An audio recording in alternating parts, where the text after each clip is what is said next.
Hi, I thought that I would do a quick little impromptu video tonight for y'all. This is going to be a book haul of sorts, and it may probably very well be the first in a series of videos that I am planning to do on my channel, where I highlight local independent bookstores as well as some local libraries here in Trinidad. I just think that's really important to support these spaces if you are a reader and if you want to open up yourself to more reading options that are not just in the chain bookstores, which the ones that we have in Trinidad are great, don't get me wrong, but they can be quite limited in their selections. Even though they do have a large selection, they tend to focus more on, like, you know, the bestsellers and those types of books, and sometimes they do have some gems. But if you want something different, if you want backlists, if you want more Caribbean reads and stuff like that, there are other places in the country that you can go to get books. The majority of you watching this video are probably not from Trinidad, so this may just be an interesting way for you to learn a little bit more about some bookstores and stuff we have here for curiosity, or if in case you ever want to visit this country one day. So the first bookstore I'll be highlighting today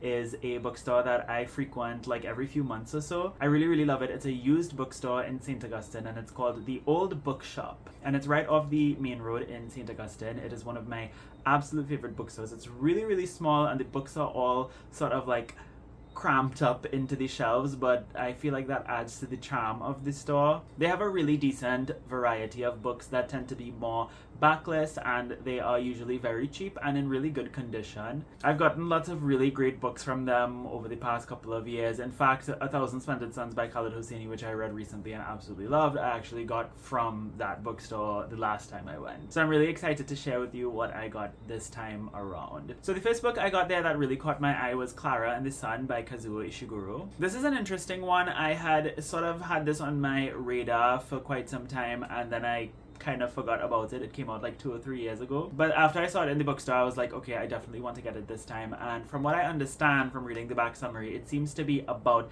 Klara, who is an artificial friend. And it says that Klara is like living in a store, and she is waiting to be purchased one day, and the book takes place from her perspective, and it's about her observations living in the store as a product, I suppose, and her observations of the people who are coming into the store, as well as the people, like, you know, outside passing on the streets. I'm not sure, but it sounds fascinating, and this is an author who I really want to get into, so I think this may be a good place for me to start. If it's not a good place to start, though, you could let me know. The next book I picked up, I'd never heard of this before. This is called The Beekeeper of Aleppo by Christy, Lefteri, and this is a book that takes place in Syria, and it follows a man named Nuri, who is a beekeeper, and he's living with his wife Afra, and then they end up having to flee Syria because of the circumstances that were happening around them. So their life goes from a very peaceful, stable one to one that is fraught with becoming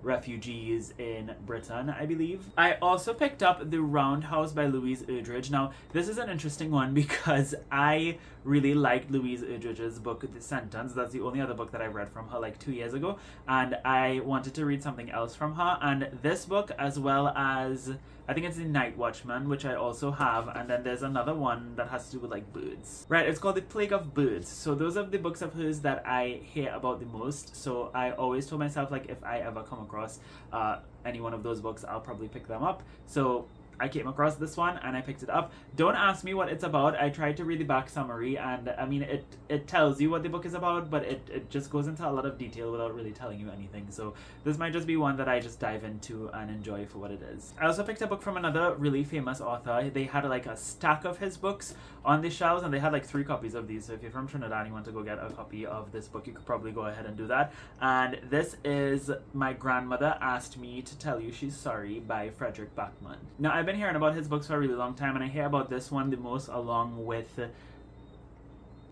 A Man Called Ove. Or is it Ov? Or is it Ove? Ovelo. Uvelu? Tuvelo.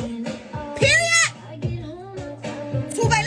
This was one of the cheaper books that I came across today, so because it was cheap and because it was by a really popular author, I was like, might as well just get a copy. And I don't know if I'll read this right away, but it's definitely going to go into my long-term TBR, and hopefully one day I'll read it and enjoy it and see what all the hype for this author is about. The last book that I picked up today is one that was It's a long story. So basically, this book is one that I've been wanting to get my own copy of for a while. I do have family members that have copies of it, as well as there's a copy in my university library, but I wanted to get my own copy. So I bought those 4 books, and I was walking out, and I turned around, and I just saw it on the shelf, and I was like, oh ma'am, no, I have to get this one. It's called Kamal, A Lifetime of Politics, Religion, and Culture, a biography by Dr. Hamid Ghany. This is a biography of Kamaluddin Muhammad, who was a fairly well-known politician and media person here in Trinidad. He was also my great uncle, and I knew him.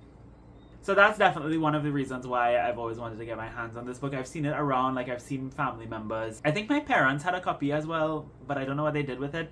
And yeah, I just always wanted to read this because, I mean, he's my uncle, but also I think that this book may be relevant to my thesis, or at least it may, in some of its exploration of religion and culture, it may be relevant to me. But also there is some history about like my wider family in general, especially at the beginning of the book, that I'm very interested in reading about. And I even flipped to the back and I saw a picture of someone that I had been looking for a while. It's a picture that I knew existed, but I couldn't find for a long time. And it is a picture of my great-grandmother who came from India in the 1800s during indentureship, and her name was Imaman. And look at this picture, look at that pose, okay? She ate. And it says here that she lived 116 years. Well, she didn't just eat, she ate good. So anyways, those are the books that I got in the bookstore that I went to today. Please support your local bookstores and local libraries, especially your independent bookstores. They need to stick around. We need them. We need those spaces. They're very important. So go buy a couple things from them if you can. Borrow a couple things from them if you can. If you have books you don't want anymore, donate them, These are really, really great spaces. This book actually, I think, was donated to them, or maybe even sold to them by, she said, an old couple in Port of Spain who were downsizing. So because of that couple giving their book over to this bookstore, I was able to procure a copy of a book that I had been searching for years. And I'm trying to think of an emoji for y'all to leave in the comments down below. So since I talked about a book about beekeepers, maybe leave an emoji of a bee in the comments. Thank you all so much for watching. I hope you have a lovely, lovely day. And until next time, inshallah, keep reading.